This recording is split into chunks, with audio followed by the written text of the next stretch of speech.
हर हर महादेव। ओम नमः शिवाय। आज हम शुरू करने वाले हैं शिव पुराण महात्म्य अध्याय 2। देवराज को शिवलोक की प्राप्ति और चंचुला का संसार से वैराग्य। श्री शौनक जी ने कहा, आप धन्य है सूत जी, आप परमार्थ तत्व के ज्ञाता है। आपने हम पर कृपा करके हमें यह अद्भुत और दिव्य कथा सुनाई है। भूतल पर इस कथा के समान कल्याण का और कोई साधन नहीं है। आपकी कृपा से यह बात हमने समझ ली है। सूत जी, इस कथा के द्वारा कौन से पापी शुद्ध होते हैं, उन्हें कृपा पूर्वक बताकर इस जगत को कृतार्थ कीजिए। सूत जी बोले, मुने, जो मनुष्य पाप, दुराचार तथा काम, क्रोध, मद, लोभ में निरंतर डूबे रहते हैं, वे भी शिव पुराण पढ़ने अथवा सुनने से शुद्ध हो जाते हैं तथा उनके पापों का पूर्णतया नाश हो जाता है। इस विषय में मैं तुम्हें एक कथा सुनाता हूँ। देवराज ब्राह्मण की कथा। बहुत समय पहले की बात है। किरातों के नगर में देवराज नाम का एक ब्राह्मण रहता था। वह ज्ञान में दुर्बल, गरीब, रस बेचने वाला तथा वैदिक धर्म से विमुख था। वह स्नान संध्या नहीं करता था तथा उसमें वैश्यवृत्ति बढ़ती ही जा रही थी। वह भक्तों को ठगता था।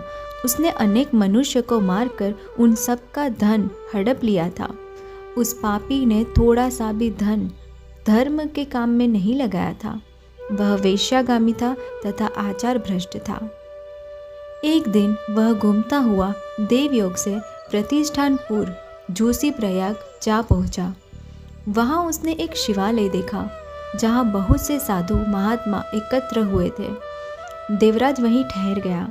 वह रात में उसे ज्वर आ गया और उसे बड़ी पीड़ा होने लगी। वहीं पर एक ब्राह्मण देवता शिव पुराण की कथा सुना रहे थे। ज्वर में पड़ा देवराज भी ब्राह्मण के मुख से शिव कथा को निरंतर सुनता रहता था।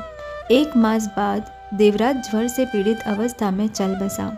यमराज के दूत उसे बांधकर यमपुरी ले गए।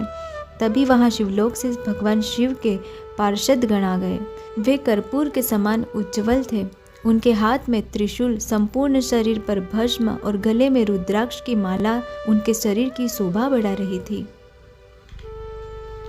उन्होंने यमराज के दूतों को मार पीट कर देवराज को यमदूतों के चंगुल से छुड़ा लिया और वे उसे अपने अद्भुत विमान में बिठाकर जब कैलाश पर्वत पर ले जाने लगे तो यमपुरी में कोलाहल मच गया, जिसे सुनकर यमराज अपने भवन से बाहर आए। साक्षात रुद्रों के समान प्रतीत होने वाले इन दूतों का धर्मराज ने विधि पूर्वक पूजन कर ज्ञान दृष्टि से सारा मामला जान लिया। उन्होंने भय के कारण भगवान शिव के दूतों से कोई बात नहीं पूछी।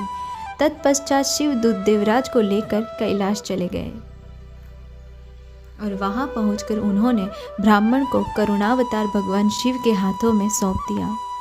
शौनक जी ने कहा, महाभाग सूत जी, आप सर्वज्ञ हैं। आपके कृपा प्रसाद से मैं कृतार्थ हुआ। इस इतिहास को सुनकर मेरा मन आनंदित हो गया है।